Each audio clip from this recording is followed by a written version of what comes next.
One, two, three. Ready, Ross? I guess so. Okay, we're back again. We're right in the middle of beautiful Round Pond, Maine. Best place in the world. Frank Poland, Russ Lane behind the camera. And today we're talking to Rick Wahle. Hey, Frank. And you're ready for the first one. First pitch, Ross. Yeah. Make it a curveball. Oh, we ain't throwing all. We're not throwing all fastballs today. We're gonna throw all kinds of change-ups, curves. Oh boy. But no me on the knuckleballs. spot. No knuckleballs. We put anyone on the spot. No, it'll be good. Okay. Where did you grow up, Rick? And what year was you born? Well, Frank, Start first from the beginning. we'll start from the beginning. But first, I just want to say it's really great to be doing this with you guys, and you know, we've been neighbors for so many years that it's great to be you know, sharing my story with you. So, Well. but yeah, I was born in 1955, August 12th, 1955, and in Ridgewood, New Jersey. Just in the suburbs of New York City. My mom was an immigrant. Well, my mom's parents were immigrants, and they opened a glass factory on the waterfront of the Hudson River there in New Jersey, right across from Manhattan, and started a glass factory there. My dad himself was an immigrant too, later, also from Germany. Yep. Is that still in your family? The glass factory, no. No, my grandfather ran it from about 1899 into the 1940s, and then it closed during World War II. Yep. School years. Did you like school? Any extracurricular activities or hobbies, I should say? Yeah, school years. So, well, going, you know, way back, I, you know, went to elementary school in New Jersey and in Ridgewood and thereabouts. And then I went away to school in high school in Connecticut to a private school, and, you know, did my high school years there, and then went on to the University of New Hampshire for my college training for my bachelor's degree. Worked a couple of years after that, got some experience with an environmental consultant on the New Hampshire coast, and worked as a research diver for them, and that really got me interested in doing underwater research. And so I worked there for a couple of years. That was with Norman Doe Associates, right there on the New Hampshire coast in Portsmouth and in Hampton. And it was the pre-operational studies for that Seabrook nuclear plant that's still there. But then I went on to California. I was, you know, really interested in you know, seeing the West Coast, and so I did a master's in marine science at San Francisco State University. And in that time there, I met Carol, and so she was out there for part of that time, and then came back after that. So that was about 1982. Came back to New England. Carol started in on her graduate work, and then I really got interested in going on for a PhD, and so I started my PhD work here in Maine, at University of Maine. I identified an advisor who was working on lobsters here at the Darling Marine Center, and had a funded project. He could support my participation in that project, and that's how I arrived here in Maine. And the year after, we found our house here that we're sitting in. Yeah. 40, around 40 years? It's been 40 years. We're on our 41st year here Wow. in Round Pond. Yep.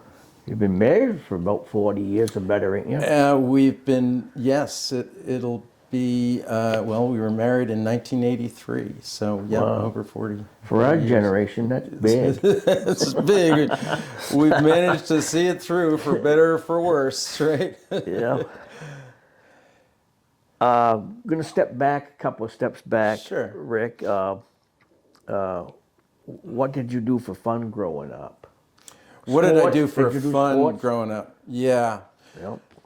Well, I always had a hankering for being outside. Right back to, growing up in the suburbs of New Jersey, which were at that time, this is early 1960s, a lot of new developments going up, but I lived in this neighborhood where it was just really fun to hang out with the local kids, and we'd go down to local ponds and go fishing and get in trouble in the new developments that were going up and checking out the new foundations and the split level houses and so forth.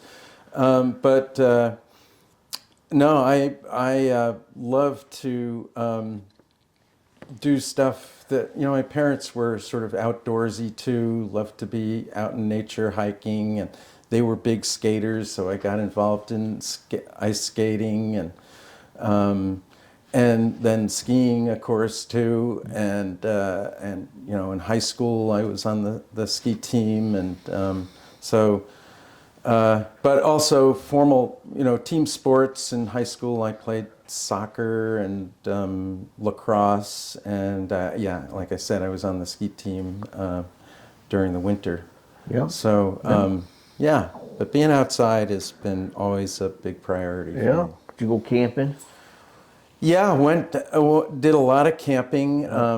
First up in the Adirondacks, and later as we moved more over to New England, and I went to UNH. Really did a lot of camping in the White Mountains and so forth. Yeah. Yep. You must have had some summer jobs, Rick, when you was growing up. Yeah. Well, starting from time was about 13, 14, I mowed lawns, and there were plenty of lawns to mow in those New Jersey suburbs. So I had a list of old ladies that I'd cut the lawn for, and it was a pretty regular. And later I got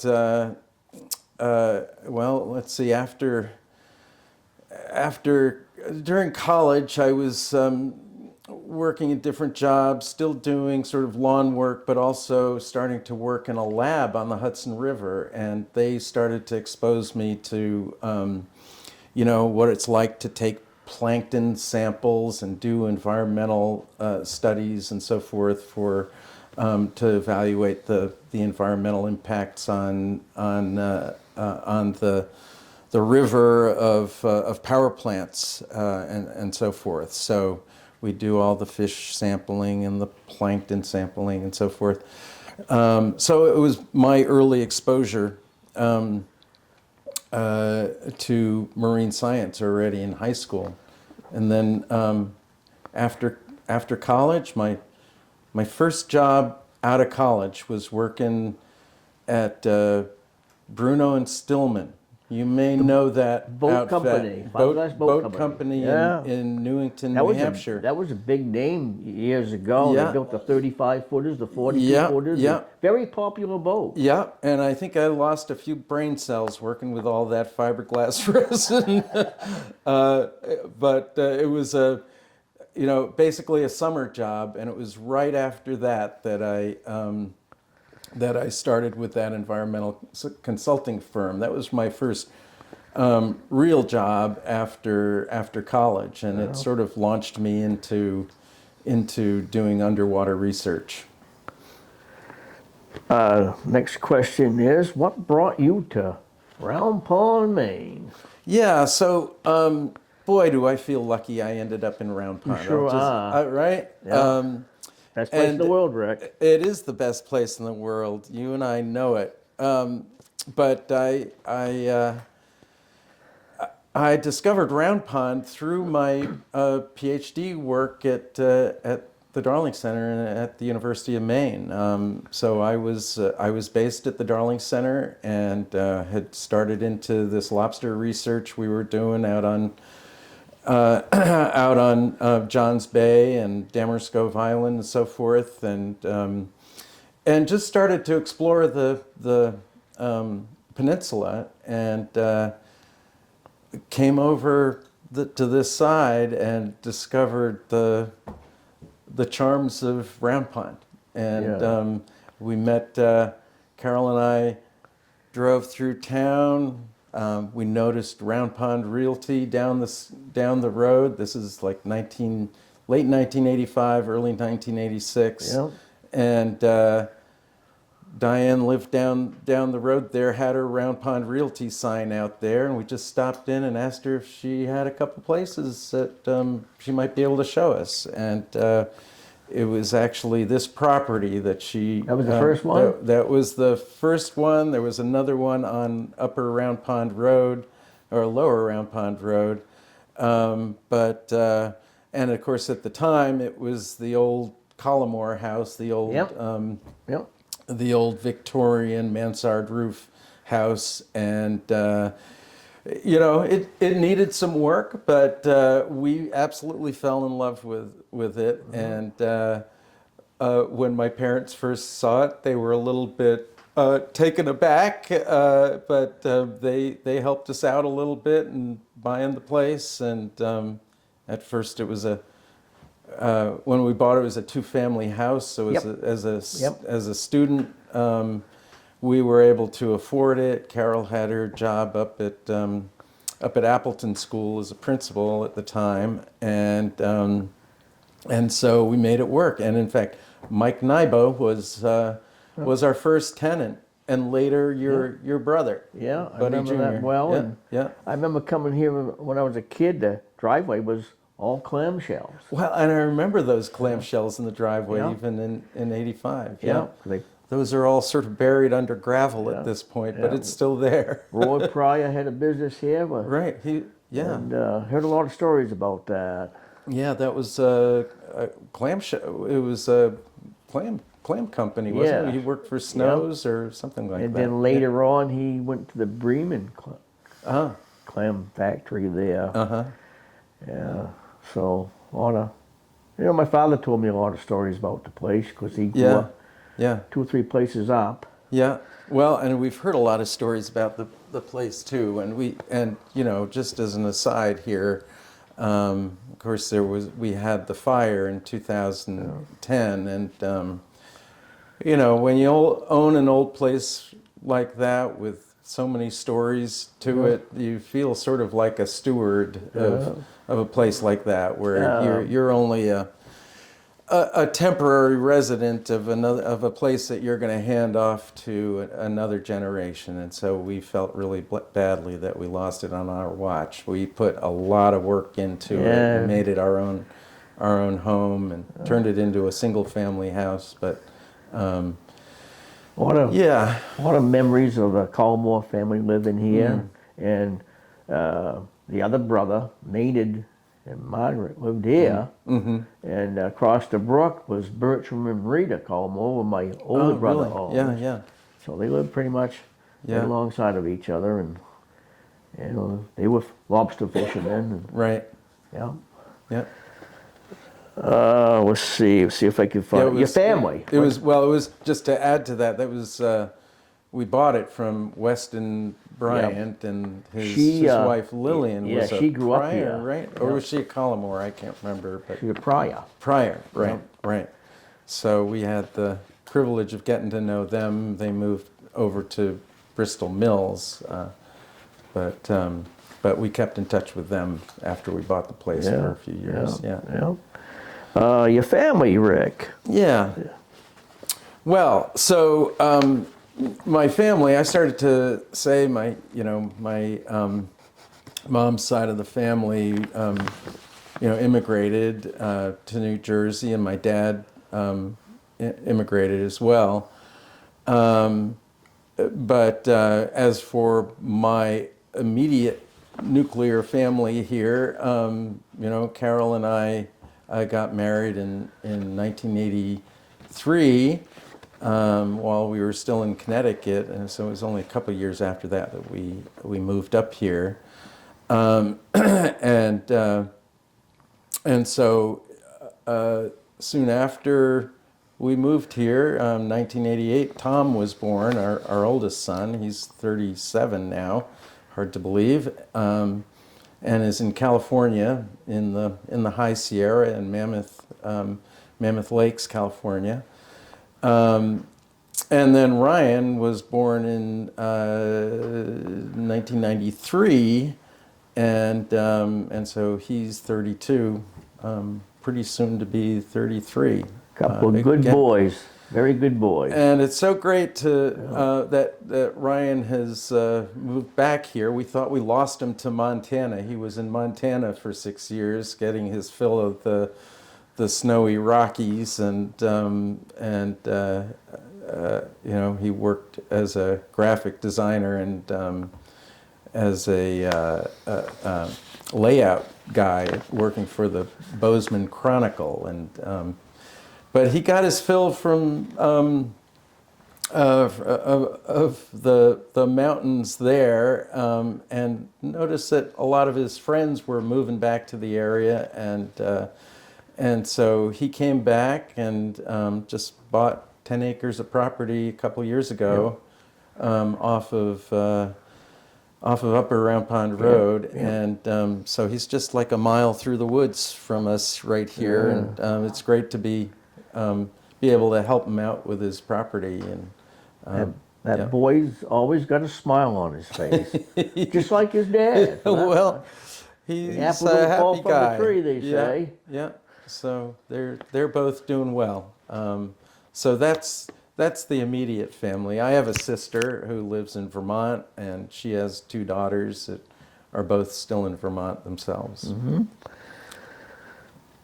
What got you interested in being a scientist? What got me interested in being a scientist? Well, I guess that starts with me loving the outdoors,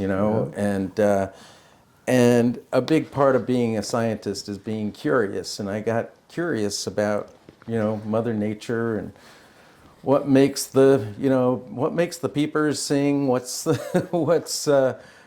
the birds are doing, how do trees grow, and so forth. So I as I got further into school, I was really interested in biology, and so I leaned in that direction in high school, and then got my degree in zoology at University of New Hampshire, and it was really there where I got exposed to the marine environment and just the amazing diversity of life that we have right at our doorstep here and right on the coast. And that really inspired me to get into marine science and ultimately fisheries science. But yeah, I think my parents sort of ingrained in me an appreciation for nature and being outdoors and loving to take hikes and be out in and on the water. Yeah.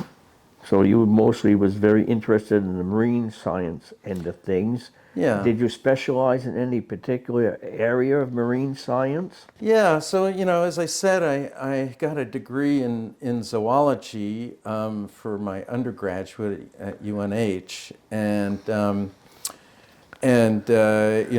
continued along that thread. And when I went out to California to get my master's and worked on San Francisco Bay and started to get a better understanding of how marine ecosystems work on the coast, because we were involved in a big NOAA, National Oceanic and Atmospheric Administration study to understand the effect of diverting fresh water away from San Francisco Bay. And so we were sort of I was a very small part of a big study that was looking at the ecosystem of San Francisco Bay and how it was affected by these freshwater diversions. And that's what really got me engaged in doing science, happened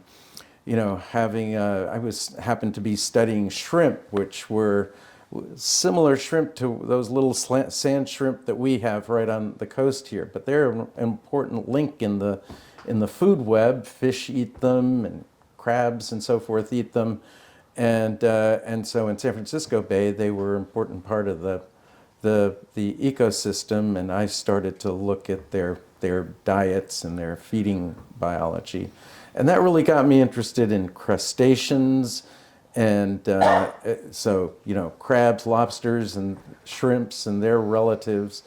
And that work carried me forward to, once we got back to New England, and Carol was working on her graduate degree in education at University of Connecticut, I started to explore possibilities of going further beyond a master's degree and getting a PhD. And that's when this opportunity here at University of Maine opened up to work on lobsters. And it just seemed like there were so many, it was such an important fishery, of course, especially here in Maine, but also from an ecosystem perspective, it's such an important player that it just seemed like there were lots of opportunities. But I didn't know anything about lobsters at that point. I didn't, I knew hardly anything about the fishery. So I was very wet behind the ears when I arrived here.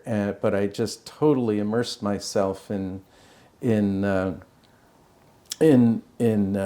this research project, and no better way to do it by actually being in the environment of the animal you're studying. So not only was I getting involved in the science, and we were scuba diving and looking at lobsters on their own terms, but here we had just moved into Round Pond, a fishing community in its own right. So I was starting to get to understand how these coastal communities work, and it was a wonderful education. It has and continues to be even after I've retired here. Mm-hmm.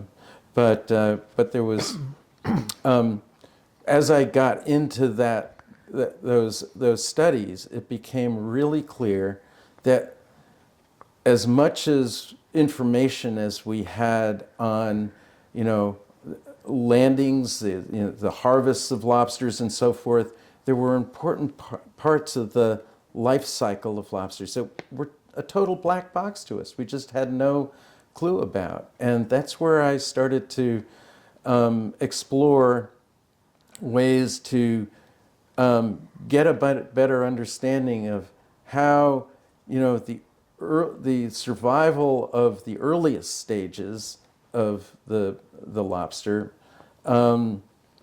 affect the abundance of the later stages. So it's sort of like following, kindergartners to 8th grade.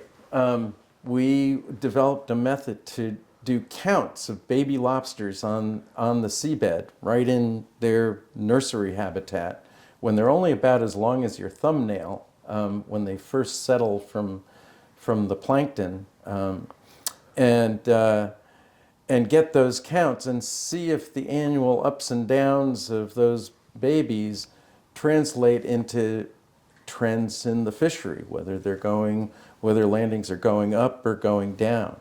And so we started to think about that in a more sophisticated way and develop predictive models. Describe your training, education. Yeah, so I think I did some of that. So I walked us through my undergraduate years at UNH and at my master's at San Francisco State, working with the shrimp in San Francisco Bay, and then my training, working on my PhD was largely here focused on lobsters. But I finished my PhD in 1990, and my main contribution at that time, my PhD dissertation, was about that early stage of the lobster life cycle that nobody really had a handle on. And we were just starting to then realize that, if we started to do a systematic annual monitoring program up and down the coast, from not just, a couple sites in Maine, but up and down the coast from Rhode Island up to into Atlantic Canada, and do systematic surveys of these baby lobsters every year, and these are primarily diver-based surveys. We can develop we thought, there's potential there to develop a database that'll allow us to make those forecasts that I was talking about. So we really now have an early warning system. That was back in the early 90s, and now here we are more than 30 years later, and we've shown our ability to forecast. Yeah. But, I started to, after those years working on my PhD, I went on to do some work at Brown University and University of Rhode Island on doing postdoctoral training. So it sort of continues your training. It exposes you to new areas. So I was moving.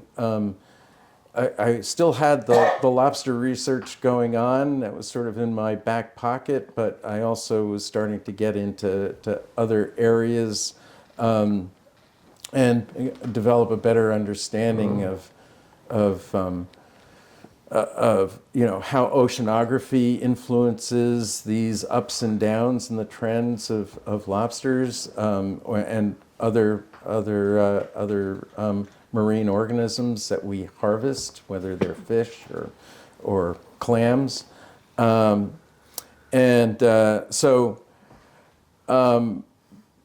so after that, those couple of 3 postdoctoral years down in southern New England, I landed a job at Bigelow Laboratory for Ocean Sciences over in Booth Bay Harbor as a research scientist. So now I was, finally beyond my, graduate school and postdoctoral training period, and now I had my hunting license to do my own research, have my own lab, and hire students and technicians to develop my own research program.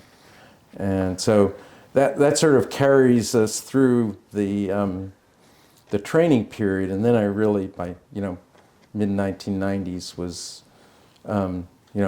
my own boss, but working at Bigelow Lab. What jobs, positions have you held over your career, Rick? And any teaching? Yeah, so one of the things you do when you're in graduate school is you're often asked to be a teaching assistant. So teach labs for professors that are handling the lecture part of courses, and so I got my sort of early exposure to teaching while I was still in graduate school.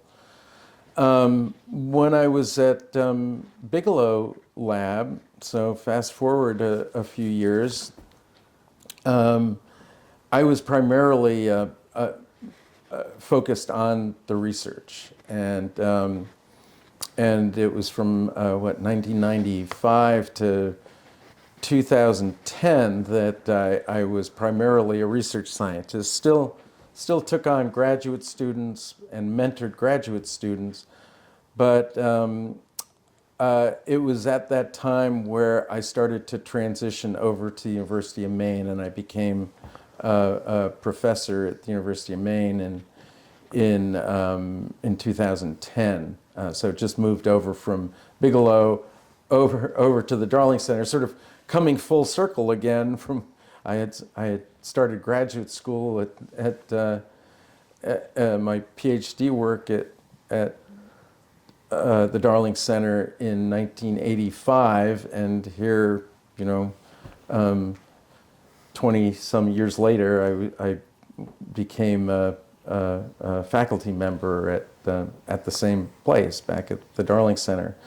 But that's where I really had while I was still keeping my research going and had graduate students, I was also regularly teaching courses. And one of the big courses I taught, and one that I absolutely loved, was part of the Darling Center's Semester by the Sea program.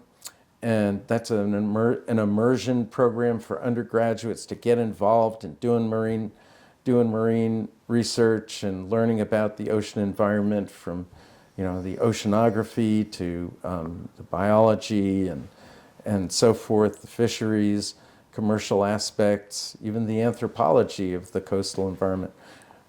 But it was at that time I was regularly, every year teaching that, 20 some kids, undergraduates, marine science. My course was a fisheries ecology course, so it really enabled me to bring students out on fishing boats. We took advantage of the South Bristol Fishermen's Co-op being right there, and they were very gracious in hosting, our students, giving them tours. The fishermen there were great about taking them out on boats and showing them how lobstering's done and so forth. So really wonderful experience. But yeah, so from 2010 until I retired just a couple of years ago, I was on the faculty there. How does the research process work? Where do the graduate students fit in? Yeah, good question. So the research project process works where a research scientist starts out by being already established in a field, but to keep his or her research going, you've got to raise funds to pay for the equipment, for the staff and the students who help out with the research, support your own salary. And so you really have to keep an eye on the funding opportunities that are out there. And that ranges from, federal and state grants, outfits like National Science Foundation, National Oceanic and Atmospheric Administration, EPA. Those are sort of the big federal programs. Within the state, in marine sciences, there's the Department of Marine Resources, there's Maine Coastal Program, and so forth. So those are sort of the state agencies, state and federal agencies. But then there's also philanthropy. There's foundations, private foundations, like, say, the Nature Conservancy, Fish and Wildlife Foundation, that'll support these kinds of research projects.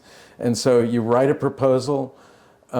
Those are competitive, so you submit a proposal. For example, National Science Foundation for you're competing with probably hundreds of other proposals in a particular program, and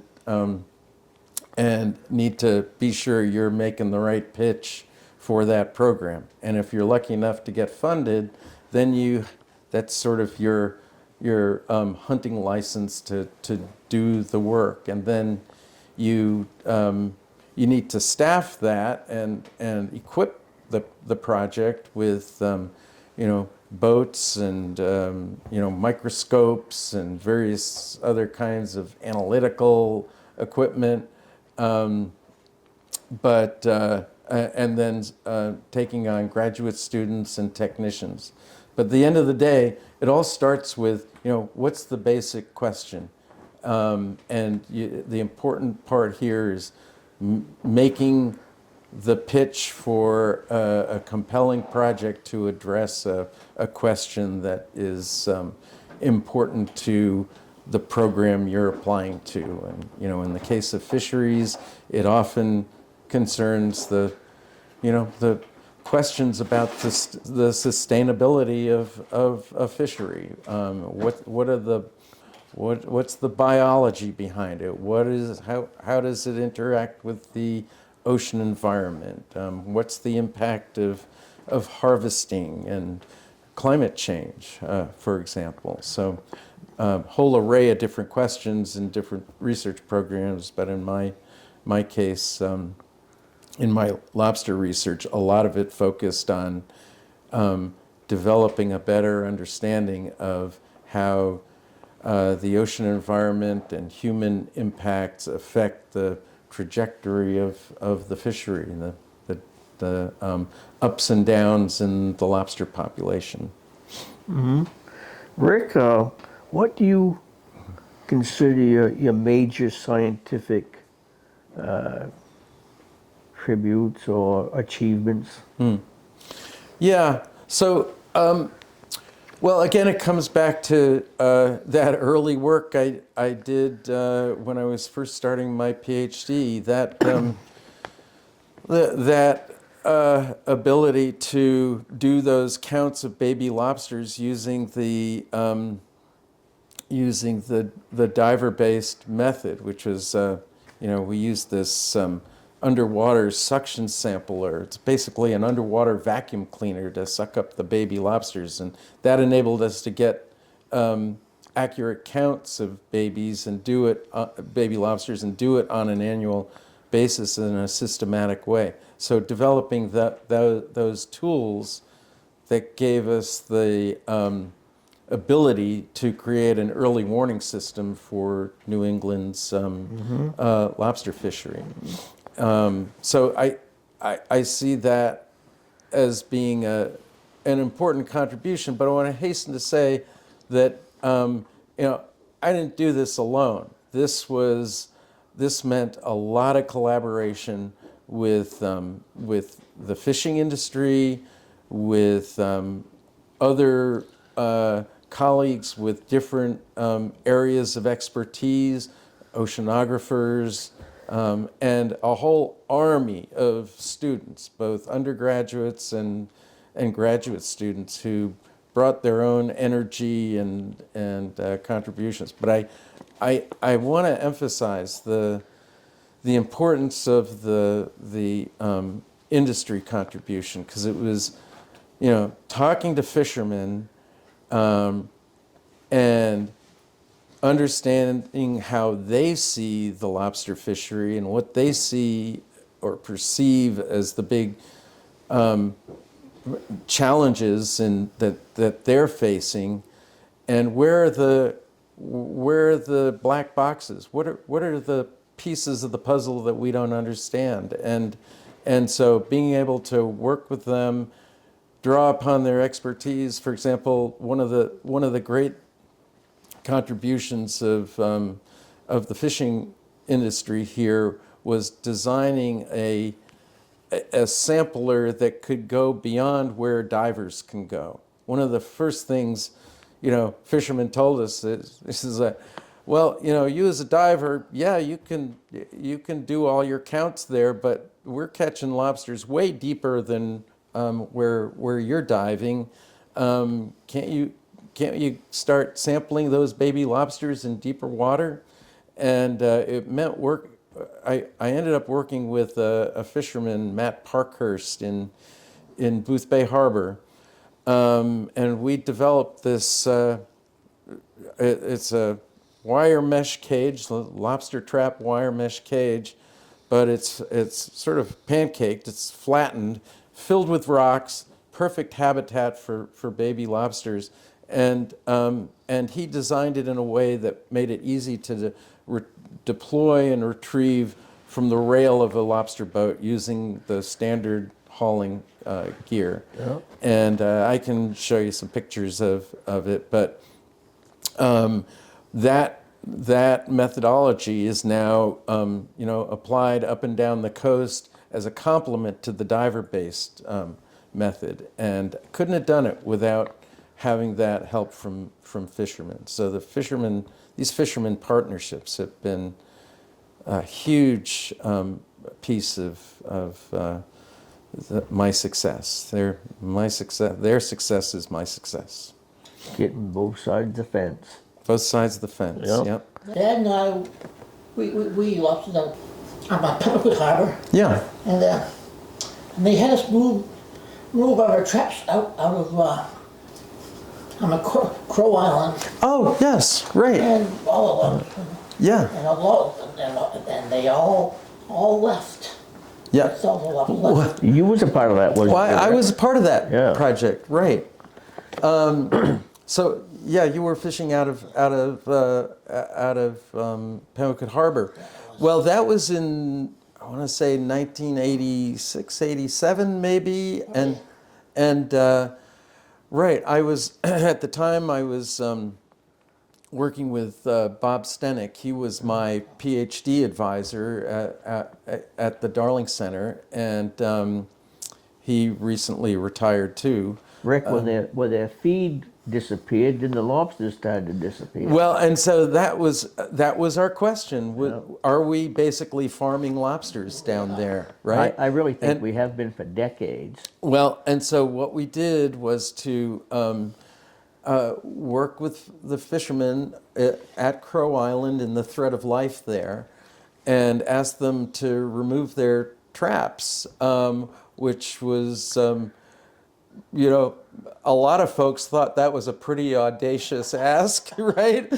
And but the thing was, we were out there just about every day on the water and diving, and we were starting to see, the lobsters through a lens that fishermen were not. They were seeing them through the traps. And so I'd like to think we gained a little respect for, being out there on the water every day, seeing the... You did, Rick, and I heard a lot about that. Yeah. And yeah, So- everybody seemed to be pretty pleased with that. Yeah. With that. And so that was an interesting study because we removed the source of bait, all the traps. Lobsters, the lobster numbers didn't change that much. They were going in and out. I'm not sure we were doing it at a scale that would make that much difference to their numbers, because it was a little postage stamp area, given this huge population of lobsters out there. But we did gut content analysis, and their diet totally shifted over. Before we removed the traps, they were full of herring. And once we removed that source of bait, they switched over to what you might guess they'd eat. Mostly crabs, mussels, a lot of shell, little invertebrates, and so forth. So there was a major change over in diet, but not so much in numbers in that particular study. Aside from your work with the lobster fisheries and ecology, did your research take you into other areas of study? Yeah. So I'm glad you asked that question, Frank, because I've been lucky enough to work with other animals, marine animals, most of which are commercially important too. I've worked with the scallop fishery here in Maine.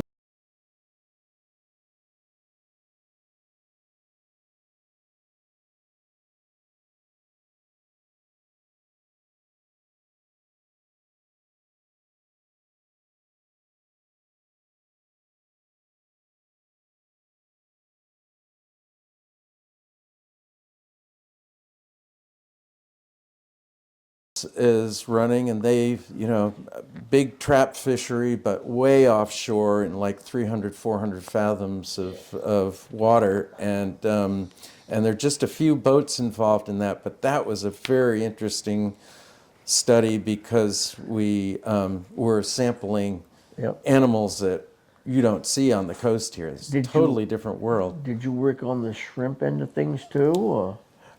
Never really worked with Really? shrimp, but except for that work I did in California early on.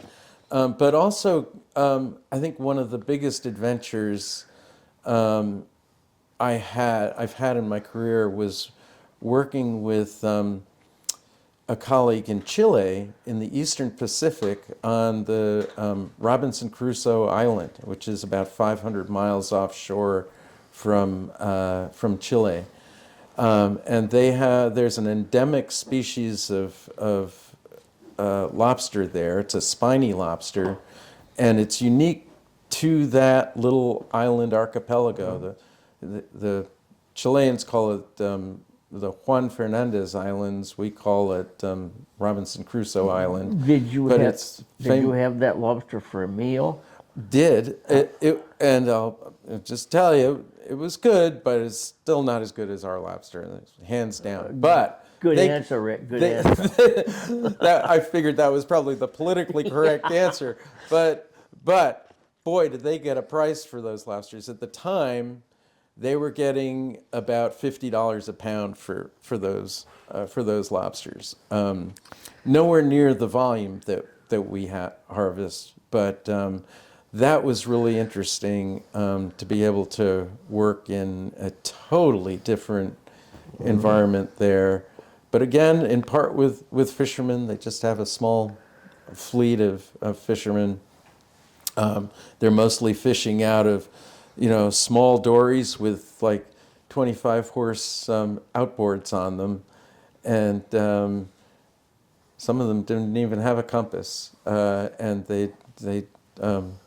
I went out with a guy, a fisherman there, and spent a full day with him, and the process started with fishing for the bait that he was going to bait his lobster traps with, and then fishing the traps that were baited for lobsters. And so he'd start with these, like breadcrumbs, throw them in the water, get all these little bait fish just with a net, and then he'd use those fish to bait these ground lines with those little bait fish, and he'd fish these.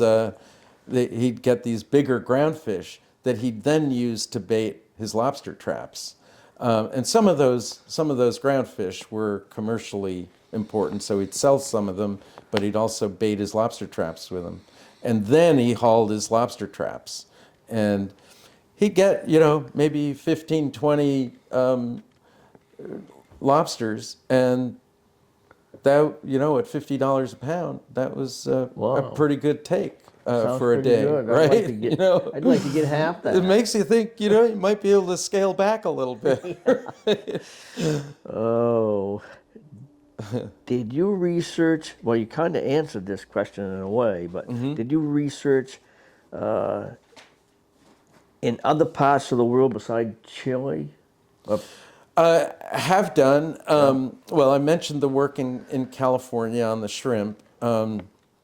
I've also done work in a little work in India in the Andaman Islands, another spiny lobster fishery. That was mostly teaching, and then and so that's in the Bay of Bengal, right off of India, and then in Europe, done some work in Ireland and Norway on Homarus gammarus, the cousin of our lobster, which is of course Homarus americanus. So at the time, Europe was their harvest of lobsters is tiny by comparison to ours. Ours is the biggest lobster fishery in the world. But You've been But on- their fishery for Homarus gammarus is tiny, and they were hoping to be able to enhance that fishery with hatcheries. And so there was this big effort in the late 80s, early 90s to enhance lobster populations there by seeding out seed lobsters into nursery habitats. Yeah. And so we were doing work on that. I was, again, a small part of this big EU study to evaluate the impact of hatcheries on the fishery. At the end of the day, they never really had an impact, but it was an interesting study. So you've been on a few interesting adventures. Yeah, I'd say so. Yep. Yep. And I'll say with the deep sea red crab work is hammering our way out to Hudson Canyon in April with a strong southerly blown. I don't mind admitting I got pretty seasick on those trips. Wow. Yeah. I've never been seasick in my life, but I've been rum sick a few times. Oh, well, there you go. Well, you asked for that. Yeah. I was thinking about that comment you made about the fishermen running by compass. Yeah. Yeah, one old fisherman told me that the only thing that messes up a compass in the fog is a half a gallon of Bacardi rum. I believe that. Well, is that the compass or the captain? Yeah, yeah. Let's see. I lost my place, Rick. Of course. Uh-oh. We'll see What? if we can get back on the road Yep, there. get back on track. What are the prospects for the region's lobster fishery in the coming decades? Well, so that's a huge question, and based on a lot of the research we've been doing, it's looking like, well, I'll just say that we've been in a really interesting few decades here between the 1980s and the Catch numbers 2000s. increased a lot, The which is very we've- nice. We've been through this unprecedented boom of lobsters. Maine's lobster fishery from 1985 to about 2016 grew sixfold, just in terms of the volume of lobster caught. And in that time, some interesting things have happened. We've had as you know, seen the depletion of the groundfish fishery. Yep. Which used to be a huge mainstay It's kind of surprising because a lot of guys that was working on the groundfish when I was young, I did some of it, worked with my dad with it, and it was a lot of fish going on there. Yeah. And then it kind of fizzled out, and there's only a few boats on the coast working on the fish, and they haven't quite come back to the way it was back 30, 40, 50 years ago. Right. And if you look you look at the landings trends of groundfish collectively, I mean I'm talking cod, a number of different flatfish and halibut and so forth. It comprises maybe where it used to comprise back in the 1970s, 60s, 70s, comprised about 75% of the volume of fish caught, including lobster. Now it's only about 2% groundfish. Yes, very surprised because it's not worked on nowhere as near as it did years ago. Right. And it hasn't quite. No, and I figured it hasn't. after that slowed up, that it would come back, and it hasn't. Yeah. But it's been great news for lobsters. The depletion of the groundfish has been great news for lobsters, and it sort of makes sense. They're the predators, right? Well, when we was when I was gutting the fish out, I would see shrimp in the belly, little lobsters, and so so it forth. took its toll on it. It absolutely took its toll on the groundfish, but it was great news for lobsters, and that's part of what really drove this unbelievable boom in lobsters we've seen. And But now, it looks like we're in a downturn. It looks like, from looking at the state landing statistics, 2016 was sort of the peak year. And interestingly, it was the peak year over in southern Nova Scotia, too, which is a big part of Canada's. But we've been falling since then, which is it raises a weird question, because with all this lobster production, there should be tons of egg production and babies in the water. But we've been on a downturn. So the settlement, that larval settlement index I was talking about, we've been seeing this downturn, and that preceded the 2016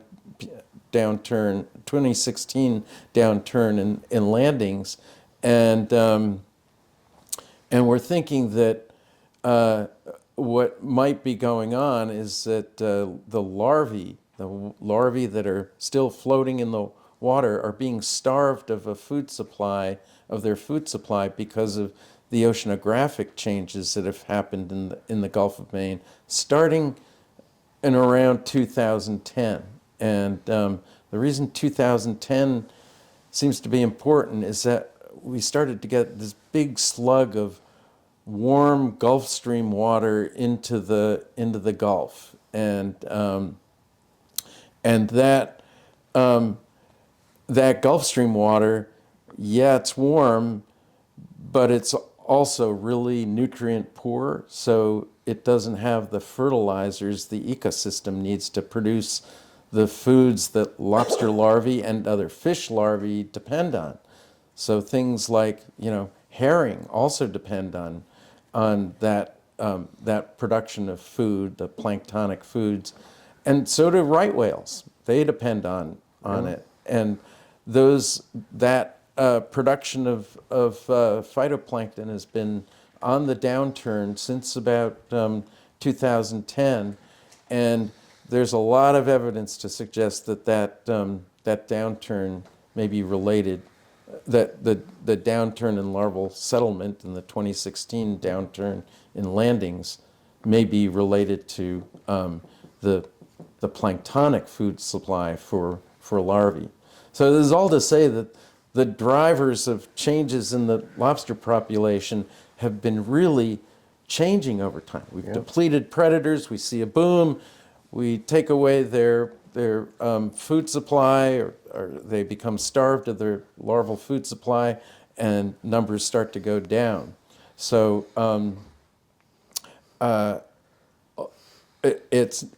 we can't assume that it's a nice stable population anymore. It's and I think fishery scientists are starting to appreciate that we need a lot more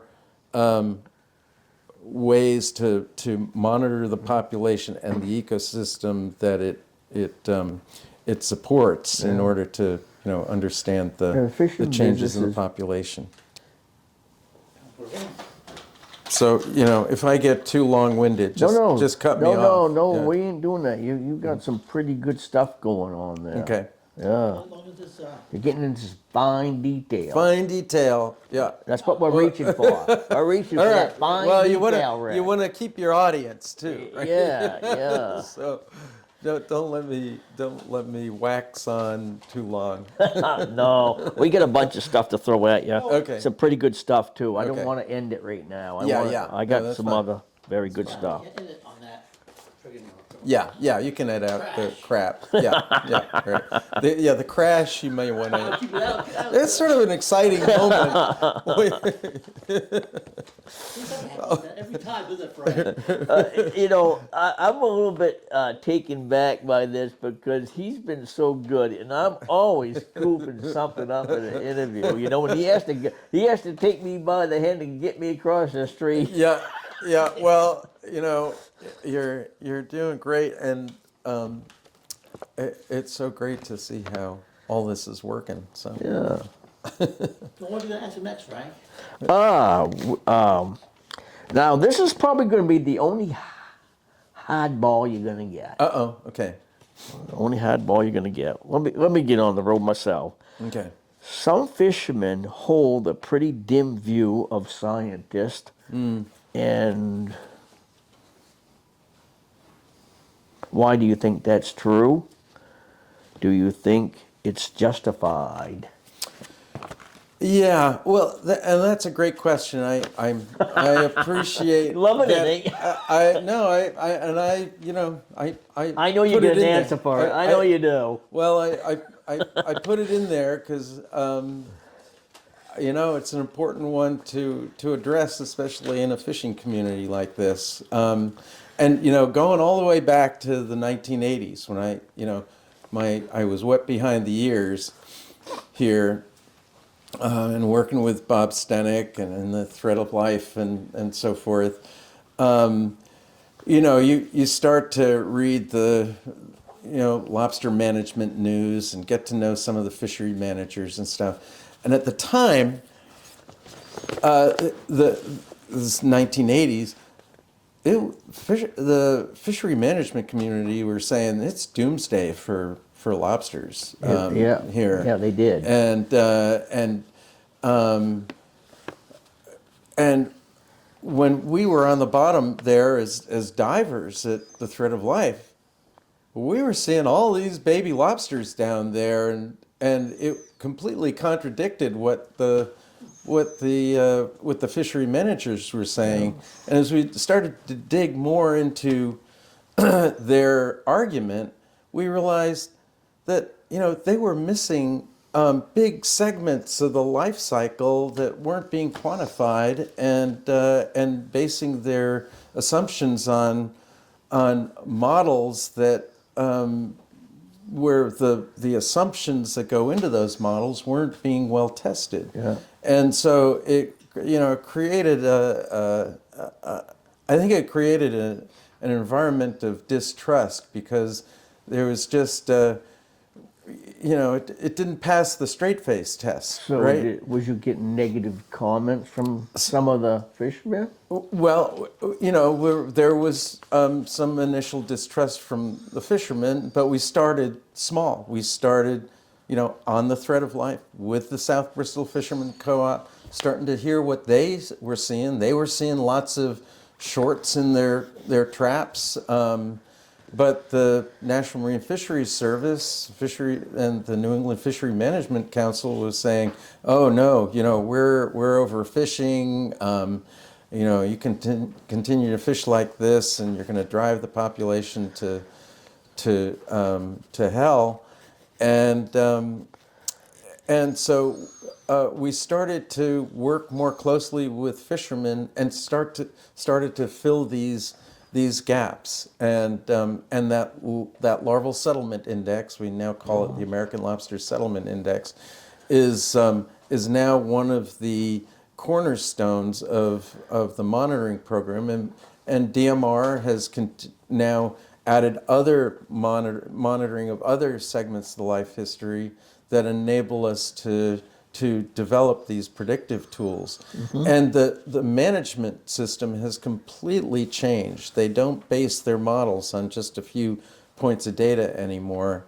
That's not to say there isn't conflict and there isn't distrust, but I think in those decades, by working and collaborating with fishermen, we built a big body of trust. Now, that took a lot of work, but I know in recent years with wind energy coming on, the whole whale entanglement issue, that trust has been eroded again, and there's I think the industry had good reason to push back on the whale regulations, because a lot of the models that they were using to determine that that fishermen needed to take like a 98% cut in the risk of entanglement, which would have meant reducing their fishing effort in a way that would make their businesses unsustainable. It wasn't founded on strong model assumptions. Again, we're back to where we were in the 1980s. And so now you guys have a breather, a few years to retool, re-examine the ways you're fishing, look at these models more closely. But I worry that this whale entanglement issue is not going to go away. Nobody wants to put whales at risk, but what was being asked of the industry would have been catastrophic, I think, to our coastal fishing communities. Oh my God, yeah. The fishing business, to me, I mean, it's keeping the main natives in these coastal towns. I feel if we lose that, you'll see the natives, lose their heritage, I guess, and move inland because they won't be able to afford here. That business is keeping us here. Here on the coast of Maine. And I worry about gentrification too, and the like working waterfront. Many generations, of my family and many others depend on that. And going back to the DMR, you mentioned the DMR there. It was a really nice, hard-working girl, Kathy Thompson, and she went out with me a couple of times. And yes. Merle's. Merle's daughter. Yeah, she right. went out with me a couple of times, probably about a year or two apart. And she was the best worker I ever had aboard my boat. Yeah, she interned with me. And the great thing... Catherine Thompson. Catherine Thompson. And the great thing about her working, that she connected with the fishermen really well. And I hated to see her get done. But she's moved on to other things in life. Other opportunities. Now running the Thompson cottages, right? Keep it in that family. And is on the school board too. She made the school board. That was good. Very good. Very, very nice, sweet young lady. Bright, And I hardworking. also interviewed her too. Oh, you did? Oh, great. With Merle. And Merle's got a great interview too. Oh, that's great. I'd love to see it. I'll check it out. Check it out. It's good. Yeah, will do. So, ready to move on to another question before I rudely interrupted you? No. Moving onward. What do you see as the biggest challenges for the lobster fishery now? Well, so I started to mention them. I do think this, whale entanglement thing is a challenge. The wind energy issue. My hope is that by going to public hearings and keeping a presence there with the movement toward developing wind energy, a balance will be found. I realize, with the current administration, they're sort of rolling back their support for wind energy, so it looks like it might be on a longer time horizon, and that may be better for the fishery to start to think about ways to adapt to there being wind energy out there. The other thing too, I know you guys were faced with another gauge increase, and I know how complicated that is, especially from a marketing perspective. Well, they put that on hold for now. That was getting everybody's attention. No. Although while they have put that on hold,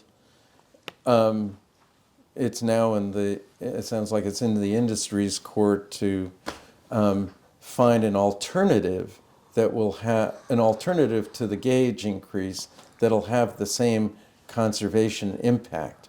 So what are the alternatives there? Reducing traps, reducing effort in some way that would achieve the conservation equivalencies. and so that's the big challenge there. So those three things have been sort of on my list. I'd be interested to hear what you say. I mean, certainly the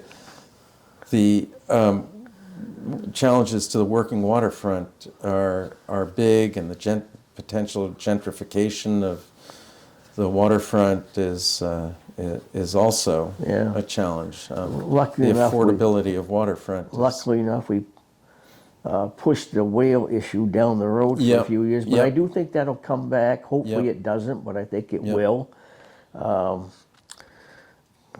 We'll see what we're going to deal with. We'll kick the can down the road. Kick the can for a down the while. road. Yeah, yeah. The younger generation will probably be dealing with that. Right. Just do that one last question there. You were retired now and, Oh yeah. so. Do you Yeah. still help out with that? At times. Yeah. Well, so here's what I'm doing in my retirement. I am still active in the sense that I'm still writing scientific publications with former graduate students and so forth. So getting that up, but I'm not initiating new work. Yeah. What I am doing is I'm one thing is I'm on the board of directors of Hurricane Island Center for Science and Leadership, which is of course out there in Penobscot Bay at Hurricane Island, and their work is oriented toward building leaders, and they do educational programs, but leaders who are informed in science, in doing science, and become familiar with the challenges we're facing in a changing climate and a changing environment. So I'm on the board there at Hurricane Island. Skiing. I'm also doing the. I've been having a great time during the winter doing Maine adaptive skiing over at Sunday River. Just a great way to sort of give back to a sport that has been one of my great loves, and great to work with disabled skiers and learn about their challenges and be inspired by their grit and ability to overcome their own challenges. I'm also working with Ryan, my son, and getting his place set up there over on Upper Round Pond Road, and I've been doing a little volunteering for Coastal Rivers too, trail wow. maintenance and A great monitoring organization. monitoring their Gotten properties. big. Yep. Secret to a happy life, and what would you like to be remembered for? What would I like to be remembered for? My goodness. I guess the simplest way to put it is for being a good neighbor. That you are. Yep. Great. Well, as you are, Frank, it's You are living a happy life. I couldn't be more grateful for the community we live in. It's just been such a great few decades living here, being able to raise my kids here, feeling that I'm part of a community that cares about us and that we care for immensely. What advice would you give the next generation? Oh, gosh. Wow. We are living in such a challenging time right now. I would advise them to don't compromise your principles, care for your neighbor, follow the golden rule. And me and Russ want to thank you very much for doing this interview. Well, Mr. Thank Rick. you, Frank. It's been an absolute pleasure, and I can't wait to see some of the other interviews you've got online there. So, yeah, Good. Thanks an awful lot. yeah, sure thing. Thank you, Rick. Frank, yeah, great. See you around. See you at the row. Yes. This weekend.